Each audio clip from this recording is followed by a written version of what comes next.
Hello there and welcome back to another edition of the Hot Lap Classic Remastered. And this time I'm taking a look at the 1999 Mitsubishi GTO LM Edition. The GTO LM Edition has returned, this time in its 1999 guise. Of course, the last time this car was here, in the 1997 model, it went straight to the top of our leaderboard, and despite some very credible challenges, stayed there for a very long time, until of course the FTO LM Edition came along and snatched the top spot by just 0.1 of a second. So, can the 1999 car reclaim the top spot? On paper, it certainly has a chance. So, differences between the 97 car and the 99, well, you can visually see it because this car has improved bodywork over the 97. Different front bumper. I think the side skirts are mostly the same, but of course you've got the giant time attack rear wing. Can't remember if the roof scoop was on the 97, but that's an impressive roof scoop as well. A lot of people prefer the way the 97 looks. I personally much prefer the 99 and its more purposeful, no-nonsense look. Also topped up with some BBS rims and this sort of turquoisey aqua blue paint job, which looks fantastic. This car also has a power bump over the 97, not like the 97 really needed more power, but this one has it. It's gone from about 630 horsepower to 699. You also get a torque boost. It is of course still four-wheel drive, and the only real downside is it weighs 1300 kilos as opposed to the 1280 for the 97. Some people say they prefer the way the 97 drives because of this, which means it's less understeery. But we'll put that to the test when we take it to the course, and can we beat the FTO? And if so, by how much? Because that's the other important point here. This car is going to get 6 laps of the Motorsports Land track in order to set the best time it possibly can. Current leader, FTO, and set a time of 27.131. The GTO has that locked in its sights, and it's ready to go. The 97 GTO set a time of 27.223, so worth mentioning that as well. Personally, I do believe this is going to beat that GTO. And if it can beat that GTO, the FTO can't be long behind. Because I've got to admit, I don't quite remember it too well. But from what I remember, the FTO's lap time was mostly made up in the first sector. And then everywhere else, the GTO was the stronger car, just based on its superior grip, downforce, and just ease of use. So this should be a pretty interesting fight. First flying lap 27.369, which isn't too bad from this car. It's all about just sort of suffering through this first sector. 0.4 down. If I can sort of bring that down to like 0.2, I think we're in for a pretty good run.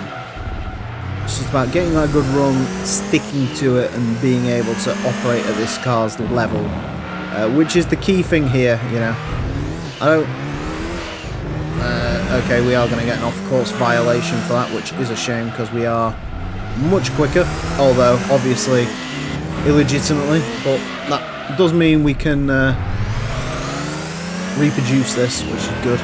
Although, that second sector was nowhere near as good, so I'm fine for that, because this is going to be an invalid lap time. Come on, car. Come on, squishy bit driving it. 0.141, so I've got my within 0.2 range there. Hard on the brakes, hard on the brakes. Gotta go hard on the brakes, 0.12 through there. I think this is shaping up to be the thing I hate, which is, okay, 27.017. Let's not celebrate too early, though.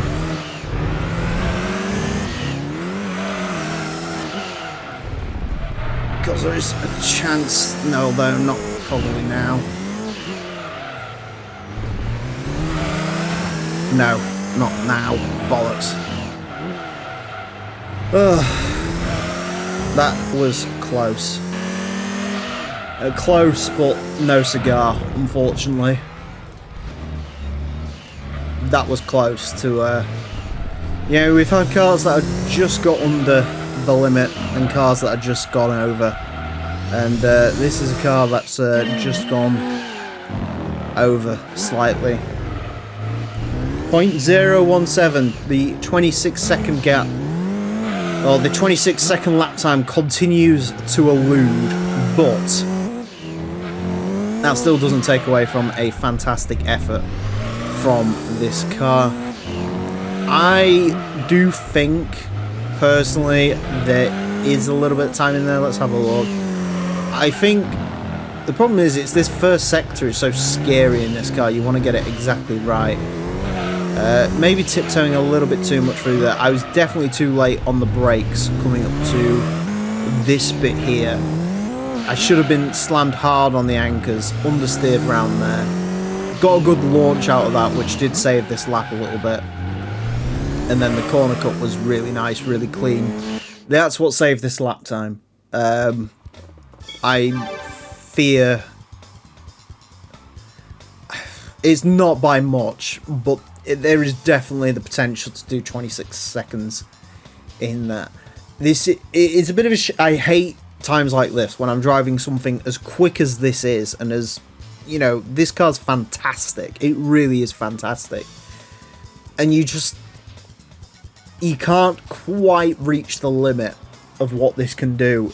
We're very close to it, but I just can't extract that final 17th of a second to get it under 26 seconds. But either way, it's done what it set out to do, which is beat the Mitsubishi FTO. Less than a month, the FTO falls, although I did realise the GTO had to take on the course sooner rather than later. So there it is, top of the pops. Beats the FTO by about 0.1 of a second, which in turn beat the GTO LM edition by about 0.2. Again, I think there's more like 0.3 of a gap between the 97 and the 99, but I'm happy to see the 99 beat this. It is quicker than the Celica Rally Car, Tigra Ice Race Car, Evo 6 Rally Car, Evo 5 RS. That car, to be fair, I mean, there's 5 Mitsubishis in that top sector, which tells you a lot. But that Evo 5 RS, for that to still be the quickest sort of normal road car we've had is phenomenal. We definitely need to find something to challenge that soon. But, no, end of an era for the FTO, and unlike this car, the FTO does not have a 1999 car to fall back on, so, yeah, Mitsubishi reigns supreme, as it always does, apparently, over this track, and, goes to the top spot again. But who knows what's going to end up in that top spot later on, because there is still some very quick cars to go around. I'm not just talking about Pikes Peak cars. Anyways, that is it for this episode. Thank you all very much for watching. Join me next time when I will be driving something that isn't as bad for my blood pressure. Until then, farewell.